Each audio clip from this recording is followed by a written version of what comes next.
الحمد لله نحمده ونستعينه ونستغفره ونؤمن به ونتوكل عليه ونعوذ بالله من شرور أنفسنا ومن سيئات أعمالنا من يهده الله فلا مضل له ومن يضلله فلا هادي له ونشهد أن لا إله إلا الله وحده لا شريك له ونشهد أن سيدنا ومولانا محمدا عبده ورسوله صلى الله تعالى عليه وعلى آله وأصحابه وبارك وسلم تسليما كثيرا كثيرا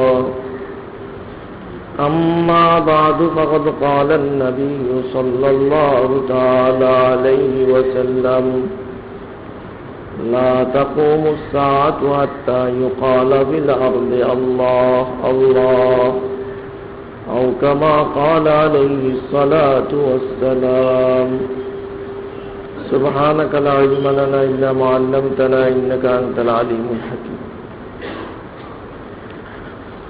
আল্লাহ পাক পরওয়ারদিগারে আলমের অনন্ত অসীম ইহসান ও দয়া ফজল ও করম তিনি আমাদেরকে আজ পর্যন্ত হায়াতে রেখেছেন, শারীরিক মানসিকভাবে সুস্থ রেখেছেন, মন মগজ দিল দিমাগ ভালো রেখেছেন, আগে আগে মসজিদে আসার তৌফিক দিয়েছেন, কিছু দিনই কথা বলার সুযোগ দিয়েছেন।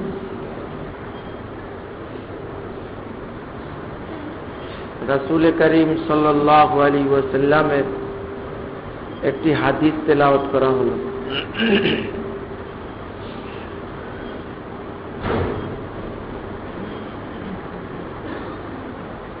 ইরশাদ করেন, লা তাকুমুস সাআহ, কিয়ামত কায়েম হবে না যতক্ষণ পর্যন্ত হাত্তা ইউকালা ফিল আরদি আল্লাহ আল্লাহ, জমিনে আল্লাহ আল্লাহ যতদিন বলা হবে ততদিন কিয়ামত কায়েম হবে না।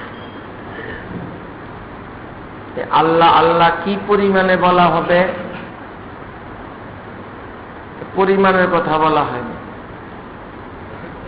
বাকি মুহাদ্দিসিনে কেরাম বলেন যে একজনও যদি থাকে যে আল্লাহ বলে, আল্লাহকে স্বীকার করে, আল্লাহ পাকের অনুগত মানে মুসলমান যদি একজনও থাকে, তাহলে কিয়ামত কায়েম হবে না। কিয়ামত এমন মুহূর্তেই কায়েম হবে তখন দেখা যাবে যে একজনও আল্লাহ বলনেওয়ালা নাই।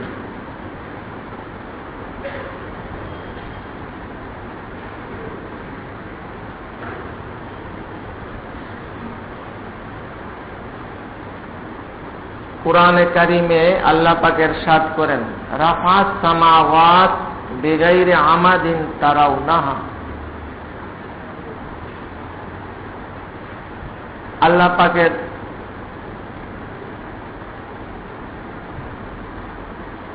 কাজ, তার কৃতিত্বের বিবরণ দিতে গিয়ে বলা হয়েছে যে তিনি সমস্ত আসমানকে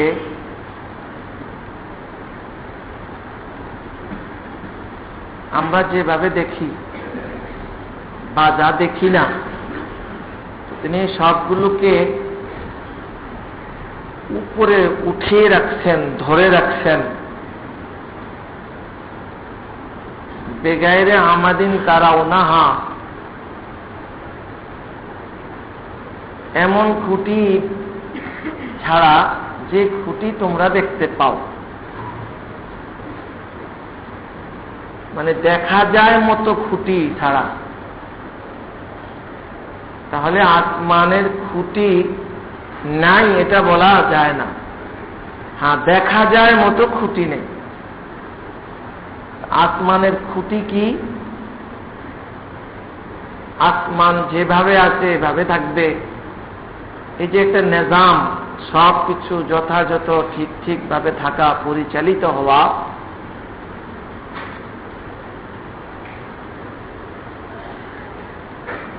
তো এর একটা নিয়ম আছে। আসমান থাকার একটা খুঁটি স্বভাবত প্রয়োজন। নাই এটা বলা হয় না। হ্যাঁ, দেখো মতো নাই, দেখা যায় মতো করে নাই। খুঁটি কি? আসলে খুঁটি হইল এটা যে আল্লাহকে ডাকা, আল্লাহর ইয়াদ, আল্লাহর স্মরণ, তথা কোন মুসলমানের অস্তিত্ব, মুসলমানের অস্তিত্ব, যে মুসলমান আল্লাহকে স্মরণ করবে, আল্লাহকে ডাকবে। এই আমলটা নাই, আমলদার নাই, এই আমল নাই, এটাই খুঁটি ছিল। আসমান ধসে পড়বে, কিয়ামত কায়েম হয়ে যাবে, ভেঙ্গে যাবে, সব তছনছ হয়ে যাবে।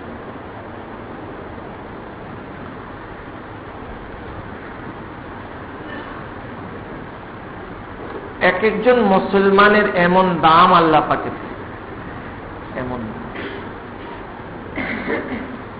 তো এই সব আয়োজন আসলে আল্লাহ পাকের অনুগত যারা, যারা আল্লাহকে স্মরণ করবে, আল্লাহ পাকের বিধিবিধান মেনে চলবে, এই সব আয়োজন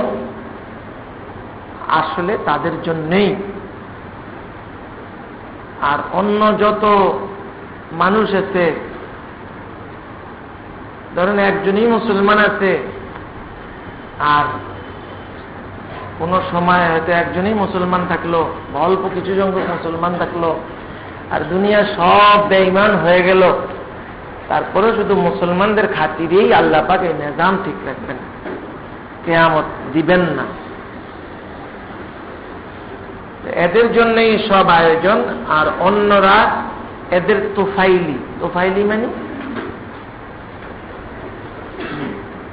বরের উপলক্ষ, বরকে উপলক্ষ করে অনেক আয়োজন হয়, আর সবেই বরের তোফাইলি। তো এমন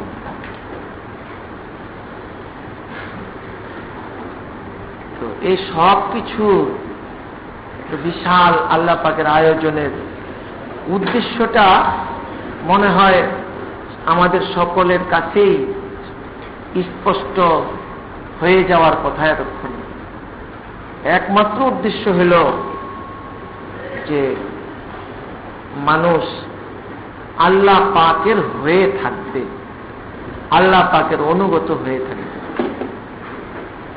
এরাই আল্লাহ পাকের কাঙ্ক্ষিত মানুষ, কাঙ্ক্ষিত আল্লাহ পাকের বান্দা।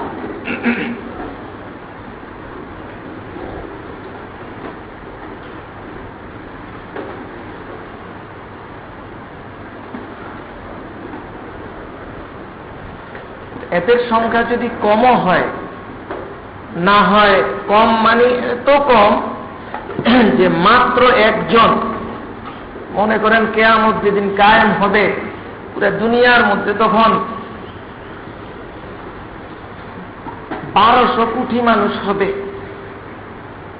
না হয় 2000 কোটি মানুষ হবে। ওর মধ্যে মাত্র একজনই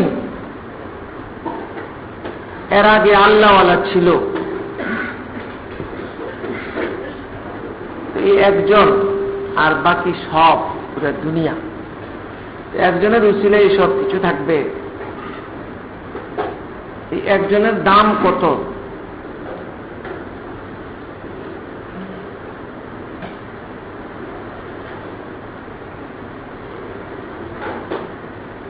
এই যে একজনের উসিলায় দুনিয়াটা থাকলো, দুনিয়ার মধ্যে বলতে হবে যে সবচাইতে বড় মানুষের উপরে ইহসানকারী বা মানুষের জন্য সবচেয়ে বড় অবদান এই ব্যক্তি।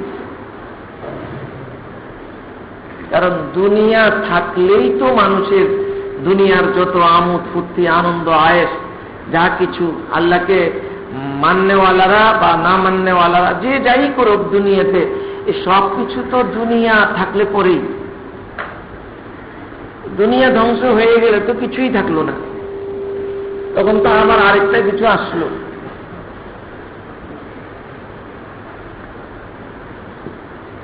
তাহলে এই কথাটা সকলকেই বুঝতে হবে,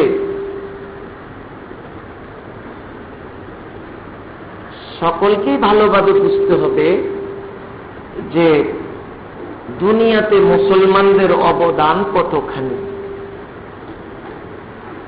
আপনারা কেউ কেউ ভাবতে পারেন যে কথাগুলো এমন জায়গায় বলা হইতেছে যেখানের মধ্যে আমরা সবাই মুসলমান। এই অবদানের কথা তো কাফেরকে শোনানোর দরকার, যারা মুসলমান না ওদেরকে শোনানো দরকার, ওদেরকে বলা দরকার মুসলমানের এই অবদানের কথা। এটা আমি জানি যে এটা আসলে ওদেরকে বললেই ভালো ছিল। তারপরেও আমরা যারা আছি আমাদের মাঝে এই কথার আলোচনাটা শুধু ভালো না বরং জরুরি হয়ে পড়ছে। কেন জরুরি হয়ে পড়ছে? এই জন্য জরুরি হয়ে পড়ছে कर सकते थे जो अपने जमाने की इमामत, वो कुहना दिमाग अपने जमाने के है पैरो। অবস্থা আমাদের মুসলমানদের অবস্থার মন মানসিকতা ধ্যান ধারণার এতই অবনতি ঘটেছে যেটা চিন্তা করলেও হতাশাগ্রস্ত হতে হয়। এতই অবনতি।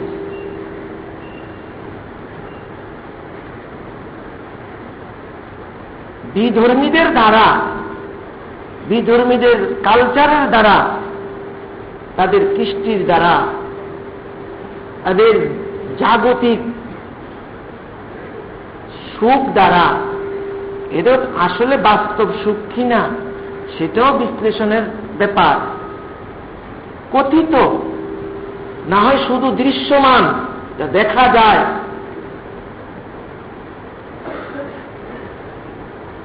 এই তথাকথিত সুখ শান্তি সমৃদ্ধি এটা তথাকথিতই মাত্র। এ দেখে আমরা মুসলমানরা কত যে প্রভাবিত আর মনে করে থাকি যে ওদেরই করুণায় আমরা বেঁচে আছি, আমেরিকার করুণায় বেঁচে আছি, ব্রিটেনের দয়ায় বেঁচে আছি, জাতিসংঘের কৃপায় টিকে আছি।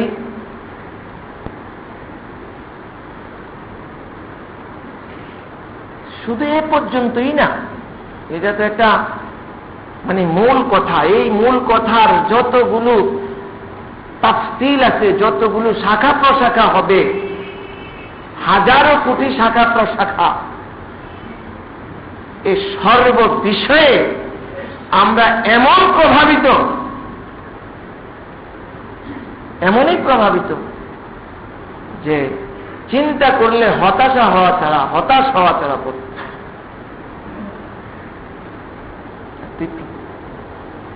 অথচ মুসলমান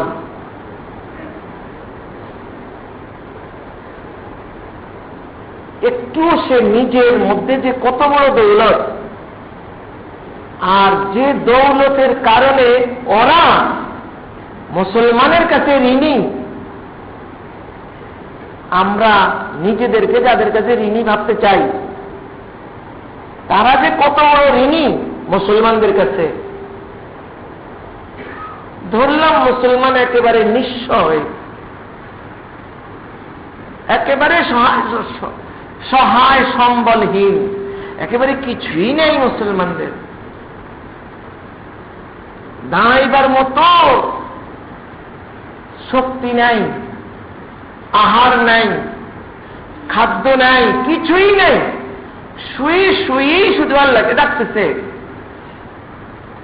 দুনিয়া থেকে বিদায় নিয়ে যাবে দারিদ্রতার কারণে, অভাবের কারণে, অনটনের কারণে।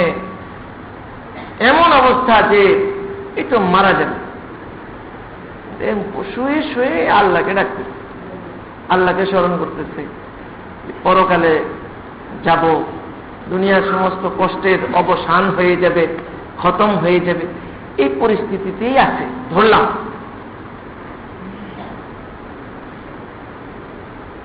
এই মুসলমানটারও যে অবদান ওদের উপরে, বিধর্মীদের উপরে, বিজাতিদের উপরে,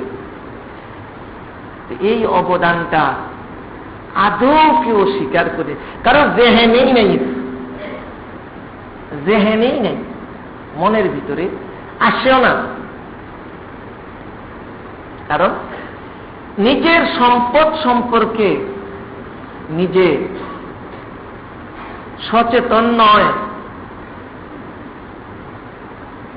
যেটাকে কোরআনের ভাষায় বা কোরআনের ভাষায় যেটাই বলুক, আমাদের বাংলা ভাষায় যেটাকে আত্মবিস্মৃতি বলে, নিজের ব্যাপারে নিজে ভুলে যাওয়া, নিজের বিষয়টিকে নিজে ভুলে যাওয়া, নিজের অস্তিত্বকে ভুলে যাওয়া, নিজের মান মর্যাদাকে ভুলে যাওয়া, নিজের অবস্থানকে ভুলে যাওয়া, আত্মবিস্মৃতি বড় ধরনের রোগ।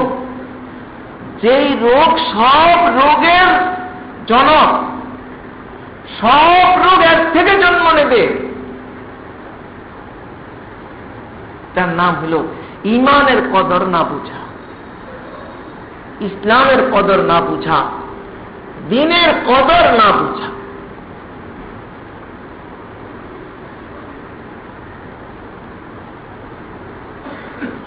আত্মবিস্মৃতি এতই জঘন্য রোগ, এতই মারাত্মক রোগ,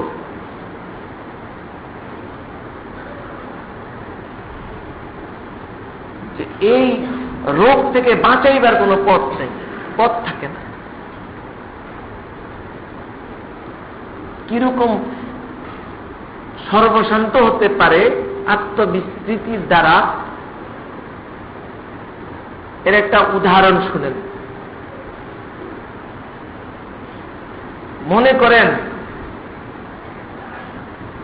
বর্তমান পৃথিবীতে যে লোকটা 1 নম্বর ধনী,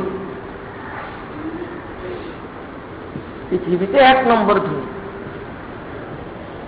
পৃথিবীর সব দেশেই তার ব্যবসা বাণিজ্যের শাখা প্রশাখা আছে, সব দেশের ব্যাংকের সাথে তার যোগাযোগ আছে, সব দেশেই তার লোক বলয় আছে, পারদর্শী উপযুক্ত লোকজন আছে, তার পক্ষ থেকে ব্যবসা করতেছে, আর সবকিছুর মালিক সে হচ্ছে। এই লোকটার সমস্যা হইতেছে,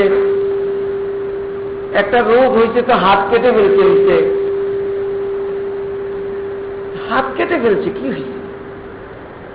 তার ব্রেন ঠিক আছে, সে যে পুরা দুনিয়ার মধ্যে 1 নম্বর ধনী, দুনিয়ার সব দেশে তার ব্যবসা বাণিজ্য আছে, এটা তার মেমোরিতে আছে, এটা তার স্মৃতিতে আছে, আর ঠিক সে ওই অনুপাতে সব জায়গায় যোগাযোগ মেনটেন করতে। তার ব্যবসার মূল কেন্দ্র, হেডকোয়ার্টার, ওখানে সে সব সময় যোগাযোগ রাখতেছে, আর ওই যোগাযোগের দ্বারা হেডকোয়ার্টার থেকে চতুর্দিকে যোগাযোগ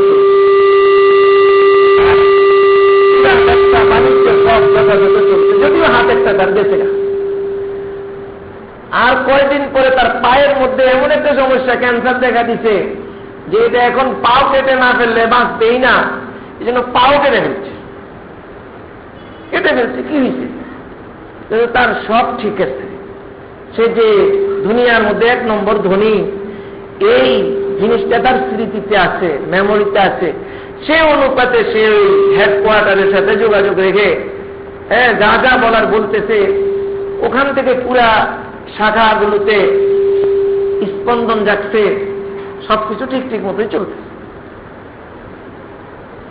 অনেক কিছুই তার হইল, কিন্তু তার সব ঠিক থাকলো, ব্যবসা বাণিজ্য হয়েছে সব ঠিক।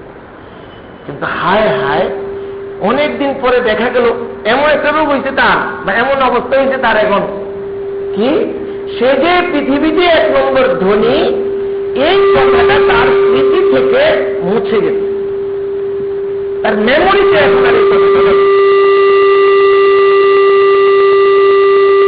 তার জেহেনে আর এই কথাটা নেই, আসেই না। তার একটা সেন্টার আছে, ব্যবসায়িক সেন্টার আছে, এটাও তার স্মরণে নেই। বিভিন্ন দেশে ব্রাঞ্চ আছে, এটাও তার স্মরণে নেই, কিছুই স্মরণে আসে, এই জিনিসটা তার স্মরণে আসে। এটাকে আত্মবিস্মৃতি বলে। এমন এই আত্মবিস্মৃতি তার ঘটল। এখন কেউ যদি জিজ্ঞেস করে যে আপনার ব্যবসা বাণিজ্যের অবস্থা কি, বলে কি বলো, তো স্মরণ নেই তো, এটা কি কমা, আপনি যে বাংলাদেশের, আপনি যে পৃথিবীর 1 নম্বর ধনী, এটা বলতে পারেন, কি কও, জানি না তো কিছু। এমন কি হবে এই লোকের, এর পরিণামটা কি? এই যে আত্মবিস্মৃতি ঘটল, এর পরিণামটা কি? পরিণামটা হলো যে আসলে যতই কিছু থাকুক না কেন, সে আসলে ধীরে ধীরে একদিন সর্বশান্ত হয়ে যাবে, খতম, কিছুই থাকবে না, থাকবে। হয়তো সব অন্যের মালিকানায় চলে যাবে, অন্যের তত্ত্বাবধানে চলে যাবে, অন্যের কর্তৃত্বের অধীনে চলে যাবে, না হয় এমনি সব শেষ হয়ে যাবে, তার মালিকানায় থাকবে না, তার নেতৃত্বে থাকবে না, তার কর্তৃত্বে থাকবে না। এমন হবে না? মুসলমান যেদিন থেকে এই আত্মবিস্মৃতির শিকার হয়েছে যে আমার দাম কতখানি, আমি মুসলমান, আমি মুসলমান, बाजू तेरी तौहीद की कुव्वत से कभी है, बाजू तेरी तौहीद की कुव्वत से कभी है, देश तेरा इस्लाम तू मुस्तफा भी है, देश तेरा इस्लाम तू मुस्तफा भी है। যেদিন এই আত্মবিস্মৃতি মুসলমানদের ঘটছে, ওদিন থেকেই দুনিয়া থেকে মুসলমানদের ধীরে ধীরে ধীরে ধীরে সব কিছু খতম হইতে, শেষ হইতে হইতে হইতে আজ এই পর্যায়ে এসে পড়ছে। আজও মুসলমানদের মাঝে এই অনুভূতি জাগ্রত হচ্ছে যে আমি মুসলমান, আমার দাম কতখানি, আমার এই দৌলতে তাওহীদের কাছে, আমার এই দৌলতে রিসালতের কাছে, এই দুনিয়া আল্লাহর দুশ্মন বিধর্মীদের হুকুমত বা আরো যত কিছুই হোক না কেন, এর কি মূল্য, এর দাম কি, কি সেটা?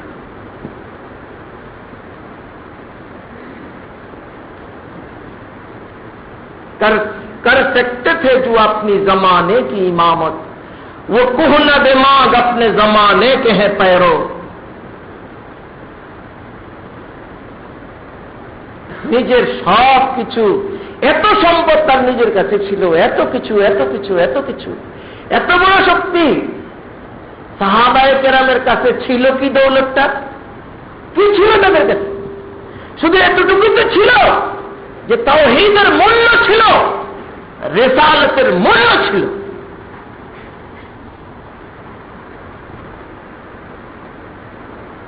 এটাই তো ছিল লা ইলাহা ইল্লাল্লাহ মুহাম্মাদুর রাসূলুল্লাহ, এটা এই শব্দটাই তো তাদের ভিতরে ছিল। আর কি ছিল? কিছুই ছিল না, এটাই ছিল।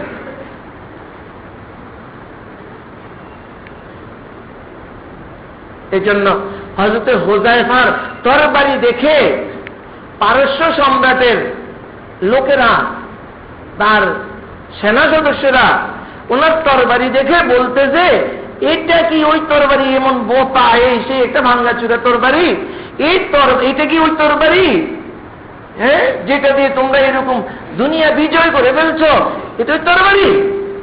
এটা কেমন? উনি কি বলছেন?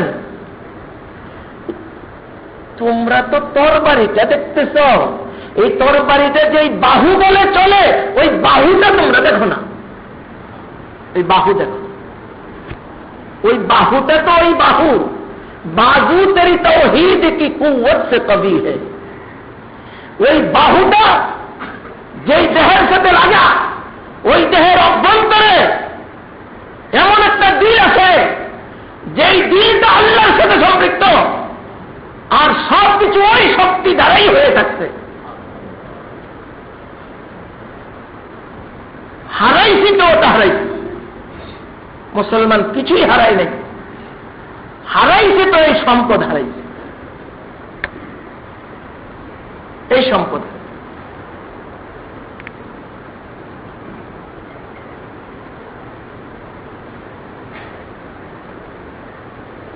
যে তার নিজের পরিচয় ভুলবে, কে আছে দুনিয়াতে তাকে তার উচ্চ আসনে সমাসীন করবে? কে আছে? কে পারবে তাকে? वो फेरेब खुर्दा शाहीन जो पला होकर गसू में, उसे क्या खबर कि क्या है राह और उसमें शाहबाजी, उसे क्या खबर कि क्या है राह और उसमें शाहबाजी। শগুন পাখির মধ্যে নিকৃষ্ট পাখি, কিন্তু বড়। শগুন ছোটখাটো পাখি না, বড় মাপের পাখি, ওজন দিলে অনেক ওজন।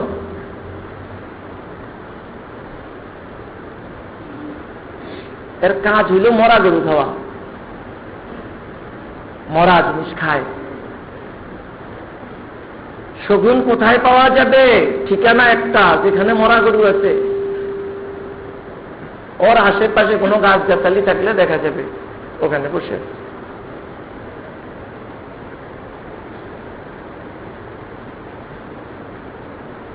এটা হল বাজ পাখি, রাজকীয় পাখি, অনেক সম্মানী পাখি। বাজ প্রশিক্ষণ গ্রহণ করে, মানুষ তাকে প্রশিক্ষণ দিলে প্রশিক্ষণ গ্রহণ করবে। এই জন্য হাদিসে বাজের কথা আসছে যে কেউ প্রশিক্ষণপ্রাপ্ত বাজ যদি ছেড়ে দেয়, বিসমিল্লাহ পড়ে থাকতে, আর ওটা অন্য পাখি ধরে নিয়ে আসছে, হালাল পাখি ধরে নিয়ে আসছে, ওই পাখি তো ধরতে পারলে জবাই করবে। যদি ওটা ধরতে গিয়ে বিসমিল্লাহ করে বাজ ছাড়া হয়েছে, আর ওটা ওই পাখি ধরতে গিয়ে ওটা পাখি মারা গেছে, মরে গেছে, ওটা গিয়ে এমন ভাবে আক্রমণ করছে তো মরে গেছে, তারপরে এটা কি হয়ে যাবে? হালাল হয়ে যাবে, যেহেতু বিসমিল্লাহ পড়ে বাজ পাখি ছাড়া হয়েছে। তাই এটার উপরে আবার কেয়াস করেন না কেউ, বিসমিল্লাহ পড়ে বন্দুক দিয়া পাখি শিকার করে পাখি খাইবেন, যদি মারা যায় এটা হালাল হবে না, এটা হারাম। মাসলা তো সবাই জানে, এখন সবাই দিতে শিখে। বুখারী শরীফ বাংলা অনুবাদ হয়েছে, সবাই পড়ে, হ্যাঁ মাতবরী শরীফ বেরিয়ে যায়, হেই বুখারী শরীফ মধ্যে পেয়েছে, তাই না? কিসের সাথে কি ফান্তা বাতে ঘি, এমন আর কি।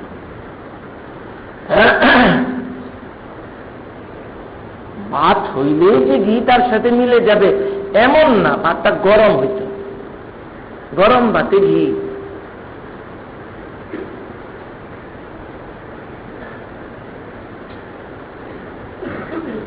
তো আমি অনুৎসাহিত করি না যে পড়বেন না, পড়বেন, পড়বেন,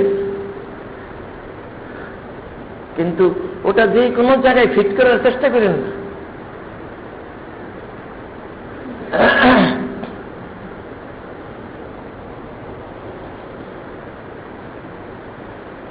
আল্লাহু আকবার। কেন ফিট করার চেষ্টা করবেন না? এই জন্য করবেন না, কত কি তা আপনি ফিট করেন না। আপনি জানেন এখানে আর এখানে কি একটা ফ্যান কিনে না লাগিয়ে দিবেন, এরপরে ওটা চোখ দিয়ে কারেন্ট দিয়ে লাগিয়ে দিবেন, ফিটিং হয়ে যাব। এরপরে তো যারা বুদ্ধিমান, যে এইসব কাজ করে না, সে কিন্তু এটা করে না।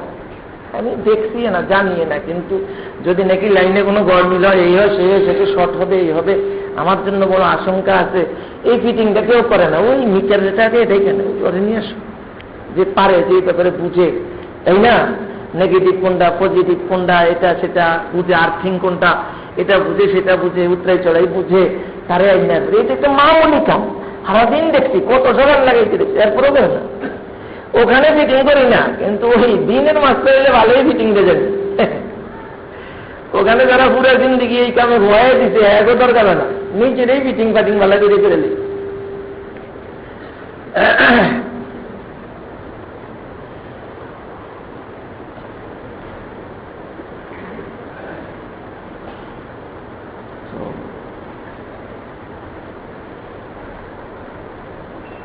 তো বাজ পাখি এমন, রাজা বাচ্চারা বাজ পাখি পালতে, এটাকে শাহীন বলে, মানে রাজকীয় পাখি।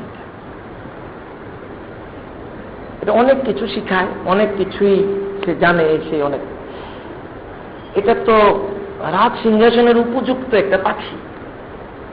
কিন্তু কোন এই বাজ পাখি ছোটবেলায় হোক না হয় নিজের অবস্থান সম্পর্কে সে ওয়াকিফ হয় নাই, এটা ভুলক্রমে ওই শকুন আছে না, মরা গরু খায়, এই শকুনের দলের মধ্যে পড়ে গেছে। শকুন দেখতে কত ঠিক, তিনি খালি উঠতে আছে, এই করতে আছে, সেই করতে আছে, অগলগে মিশছে, অগলি দেখা প্রভাবিত হইয়া অগলগে থাকতে আছে।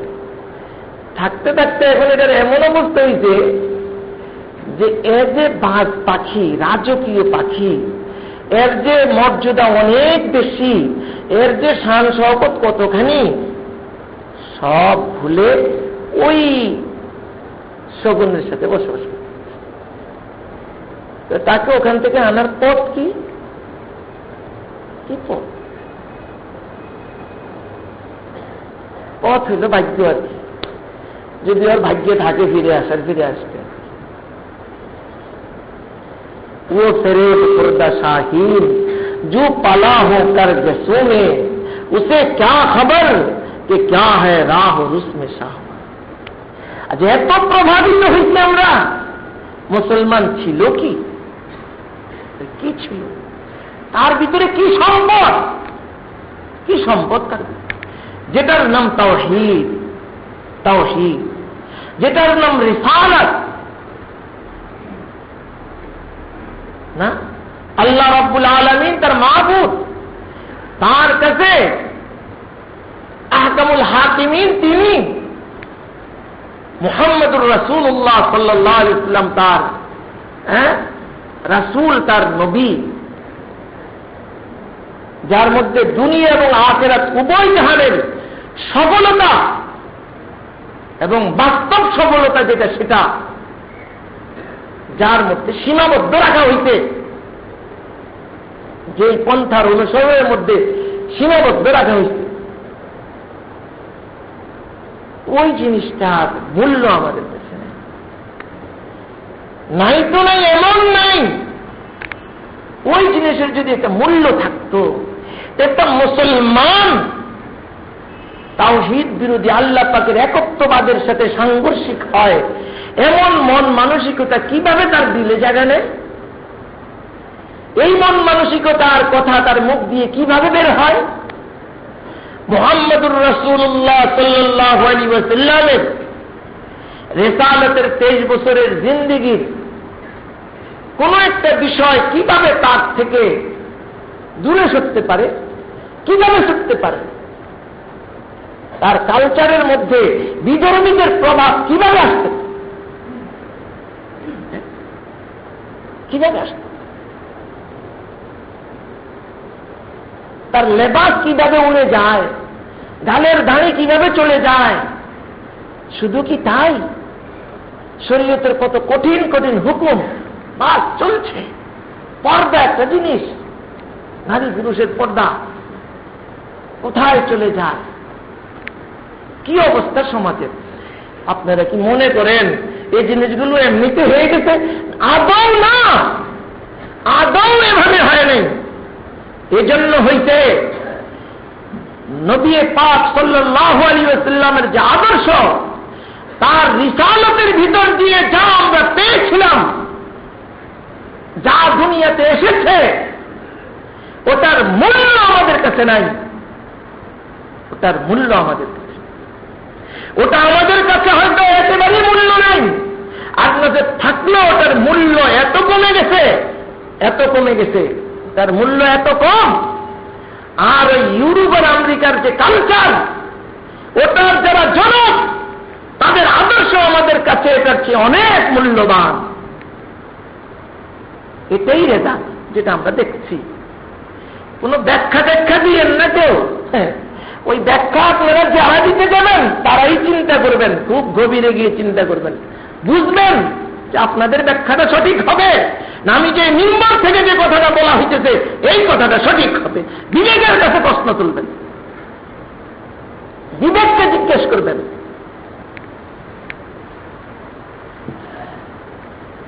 কোনটা বড় কোনটা ছোট, একটা বড় হইলে কি হয় আর একটা ছোট হইলে কি হয়, একটার প্রভাব বেশি হইলে কি হয় আর একটার প্রভাব কম হইলে কি হয়, এটার যা রেজাল্ট সেটা দেখবেন।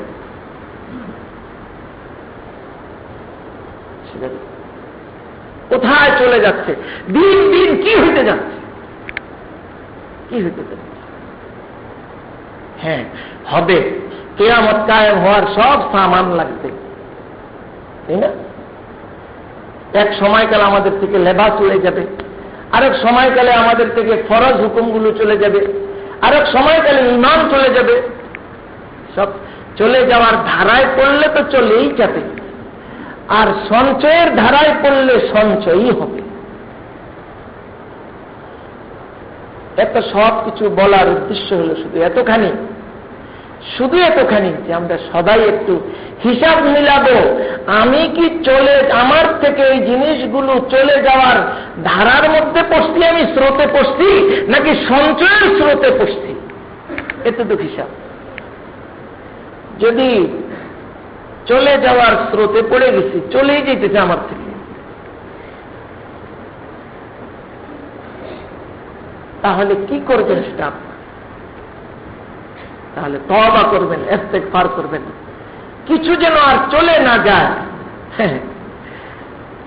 গুরুত্ব দেয় না, এই লেবাস কি হয়েছে, আজকে তোমার লেবাস দিতে কি হয়েছে, কয়দিন পরে তোমার এখন পর্দাটা আছে, পর্দাটাও চলে যাবে, লেবাস গেছে কি হয়, এটাই কয়দিন পর পর এমন অবস্থা যে পর্দা গেছে, একটু কি হয়েছে, আর সব তো একটু একটু করেই যাবে। হইতে হইতে একদিন তো এমন হবে যে দেখা যাবে ইমানটাই গেছে, খবর নেই, কারণ যাওয়ার স্রোতের মধ্যে তো যেতে চলেই যায়, গেল চলে।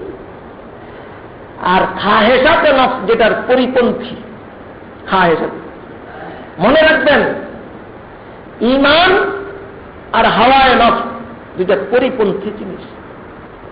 আমরা যেসব সভ্যতাগুলোর অনুসরণ করতে যাইতেছি বা যেগুলোকে আমরা সভ্যতা বলে মনে করতেছি,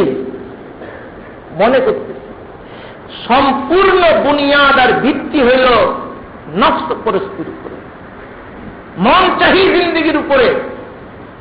16 আনায় 16 আনা মন চাহি জিন্দিগি। উদাহরণ তো মনে করেন, জাতিসংঘ, এটা একটা সংঘ, এটার প্রতিষ্ঠাতা কারা, এটার মূল ধারাতে কারা আছে, এটাতে যে সমস্ত বিধিবিধানগুলো তৈরি হইতেছে মানব অধিকারের নামে, নারী উন্নয়নের নামে, শিশু উন্নয়নের নামে, এটার নামে সেটার নামে সব হইতেছে, কারা তারা, কারা তারা কি ধর্ম কি জিনিস জানে, তারা বুঝে, ঈমান কি জিনিস জানে, তারা শুধু একটাই জিনিস জানে, ওটাই তাদের জন্ম, ওটার উপরেই তাদের মৃত্যু, ওটাই তাদের সমস্ত চর্চার বিষয়, ওটাই তাদের কালচার। ওটার নাম হলো হাওয়ায়ে নফস। খাহেসাতে নফসানিকে পূরণ করা, আর কিছু না। মা হিয়া ইল্লা হায়াতুনাদ দুনিয়া নামুতু ওয়া নাহইয়া ওয়া মা ইউহলিকুনা ইল্লা দাহর। সুস্পষ্ট বলে দিতেছে কোরআন, মা হিয়া ইল্লা হায়াতুনাদ দুনিয়া। তাদের সামনে আখিরাত বলতে কোনো বস্তুর কল্পনাই নেই, কিছুই নেই। তাদের সামনে সন্তান আর মা, এই দুইয়ের সম্বন্ধ, সন্তান আর বাবা,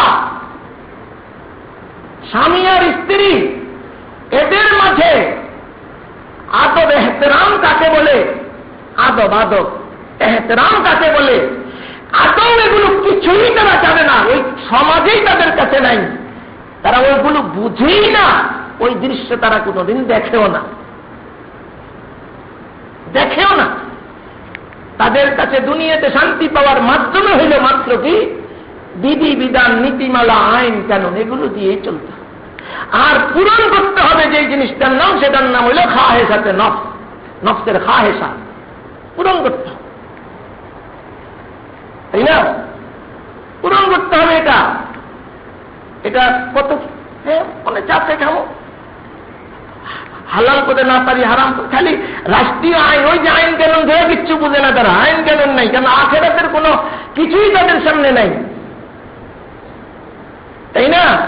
আদব এহতেরাম, পরহেজগারি, সতর্কতা, এ ধরনের কোন বস্তুই, কোন বালাই তাদের কাছে কিছুই নেই, শুধু আইন। হ্যাঁ, রাষ্ট্রীয় আইনে বলল, ঠিক আছে, মেয়ে একটা যাইতেছে এখান দিয়ে, একটা যুবক ছেলে, তার সাথে দেখা নিমুক্তে যায়, আরে কয়েক কথাবার্তা বইলে একেবারে যত কিছু সম্ভব সব কিছুই তাদের সমাজে বইত। আর মনে করি এটাই অধিকার, এটাই যুবতীর অধিকার, এটাই যুবকের অধিকার, এগুলোকে প্রতিষ্ঠা করতে হবে। এটা উদাহরণ দিলাম মাত্র। এ ধরনের ইনসানি জিন্দিগির যত কিছু আছে, ওই খাহেসাতে যেটাকে বলবে, মনে যখন যেটাকে চাবে ওটা প্রতিষ্ঠা করা, এটাই হলো উদ্দেশ্য, আর কিছু না। এটার নাম মানব অধিকার, এটার নাম নারী উন্নয়ন, এটার নাম শিশুর অধিকার। এর চেয়ে উপরে দেয় কিছু বুঝার যোগ্যতাই তাদের নাই। কিভাবে কল্পনা করেন আপনারা যে তারা ভালো কিছু উপহার দিবে? আর দুঃখের বিষয়, মুসলমানদের দেশ, মুসলমানদের দেশের ক্ষমতায় এসব লোকগুলো থেকে যারা বাহবাকে ওগুলোকে স্বাক্ষর করে, বাহবাকে স্বাক্ষর করে আর একত্রতা ঘোষণা করে আসে, সুযোগ সুবিধা পায়, অর্থ আছে, এই আছে, সেই আছে, উন্নয়ন, এই আছে, সেই আছে। कर सकते थे जो अपने जमाने की इमारत, वो कहने दिमाग अपने जमाने के हैं पैरो। ভুলে গেছে সে তার ভিতরে কি সম্পদ, কেন তাদের কাছে আমরা ধর্ণা দেব? আমাদের করুণার উপর তারা নির্ভর করে, আমাদের তাওহীদ আর রিসালাত আছে বিদায় দুনিয়াটি টিকে আছে। তারা যা করতে চাইতেছে ওটার দিকে যদি দুনিয়ার সব মুসলমান চলে যায়, কিয়ামত সেদিনই আসবে, সেদিনই কিয়ামত আসবে। ওরা তো কিয়ামতের রাস্তা খুলে দিতেছে, কিয়ামতকে আহ্বান করতেছে, দুনিয়াকে ধ্বংসের দিকে নিতেছে, ধ্বংসনায় মহাপ্রলয়ের দিকে নিয়ে যাচ্ছে। আর মুসলমান তো আজকে ওটা ঠেকাইবার জন্য, এই মুসলমান আজ তাদের করুণা স্বীকার করতেছে, নিজেকে তাদের গোলামে পরিণত করছে। গোলামের চেয়ে আরো খারাপ, গোলামের চেয়ে আরো খারাপ। ওদের কোন একটু আহ্বান পাইলে, সাড়া পাইলে বিরাট কিছু যেন বহু কিছু পাওয়া গেছে। এই হলো মুসলমানদের অবস্থা। এটা বড়দের বড় আকারে পাইছে, আমরা যারা সাধারণ মানুষ আমাদেরকে ওই আকারে পাইছে। কেউই তাদের প্রভাব মুক্ত নয়। আমার এই আলোচনার উদ্দেশ্য হল এটা, শুধু এতটুকু মনে করে দেওয়া আপনাদেরকে যে আপনি যদি মুসলমান হয়ে থাকেন তো মনে রাখবেন আপনার ভিতরে যে তাওহীদের দৌলত আছে, যে রিসালাতের দৌলত আছে, এর জন্য তারা সকলেই আপনার কাছে ঋণী, আপনি তাদের কাছে ঋণী না। নিজের সম্পদ সম্পর্কে নিজে ওয়াকিফ হন। আত্মবিস্মৃতির শিকার হয়ে আর কতদিন থাকবেন? এজন্য কাজ করেন, জীবন দেন, ওই দৌলত সম্পর্কে সচেতন হন। কিভাবে কাজ করবেন? দাওয়াত ও তাবলীগের মেহনতে লেগে যান, লেগে যান। ওই বিধর্মীদের কাছে বিভিন্ন যে সব দেশেই দাওয়াত পৌঁছতেছে, লেগে যান। উচিত ছিল তাদেরকে আমরা দাওয়াত দেওয়া, যে তোমরা যেই পথে যাচ্ছ ওই পথে তো কিয়ামত কেটে আনছ, উন্নতির তো প্রশ্নেই আসে না। দুনিয়ার মানুষকে পশুতে পরিণত করা হচ্ছে। ফসল যেরকম কোন বিধিবিধান নাই, ফসল যেরকম কোন নিয়ম শৃঙ্খলা নাই, এসব কিছু হতে যেতেছে। উচিত তাদেরকে দাওয়াত দেওয়া, কিন্তু না, দাওয়াত দিত বুশেরে বাংলাদেশের প্রেসিডেন্ট। এত বুশের খবর না, শুধু টেলিফোন করবো এই খবর পাইলে দোষ দেয় না। মহাপবিত্র জিনিস আসবে, এই আসবে, সেই আসবে, কত যে উদাহরণ দিতেছি আর কি। হালাত তো সব এরকম, আমাদের সকলের অবস্থা যে এরকম না তা না, সবাই নিজ নিজ অবস্থায় এভাবে আমরা প্রভাবিত হয়ে যাচ্ছি।